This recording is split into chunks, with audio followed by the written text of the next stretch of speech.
Kel'el, when you see the 14 offensive rebounds Northwestern had that led to them getting a lot more shots than you guys did, just what do you feel like the issue is just with your back line and not always being able to secure those rebounds on defense? We just gotta box out more and crack down on the big whenever I go like block a shot. So we just gotta work on rebounding. Daniel and Mike. Yeah, for either of you, I think this is the 7th time this year you guys have shot 60% or worse at the free throw line. What's maybe not clicking there? What's your weekly process looking like, and just why is it not translating?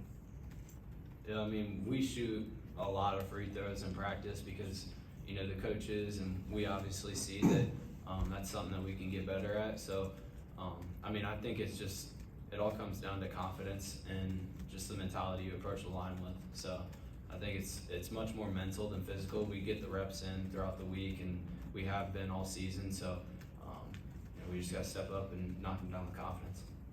Mike, then Ravi.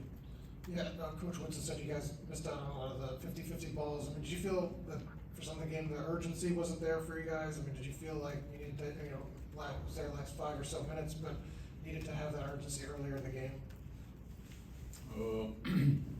It's always good to come out at the beginning of the game with energy, and well, I feel like we liked it a little bit, but you know, dug ourselves too deep of a hole to try to come back in that second half, which we tried to do.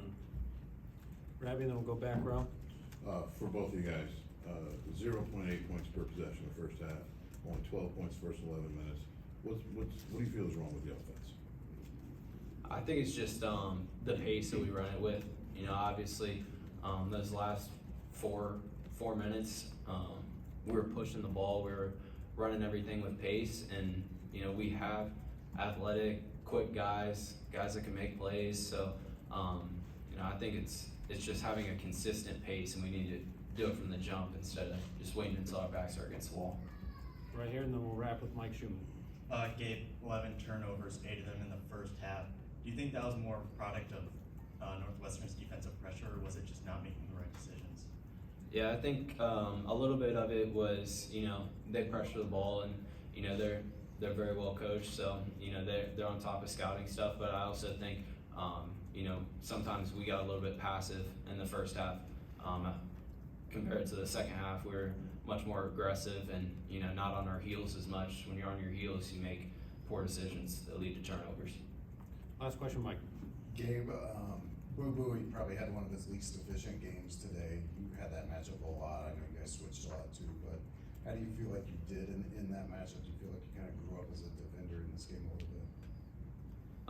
Yeah, I mean, he's obviously a great player. Tough to defend no matter what night it is, but you know, I thought I did pretty well when he was in his isolation stuff. He's one of the best ISO guys in the country, so you know, I've always taken pride on the defensive side of the ball. So you know, but at the end of the day, didn't do enough. Got to get the win. So, but he's a great player. Just got to do as best I can. Thanks, guys.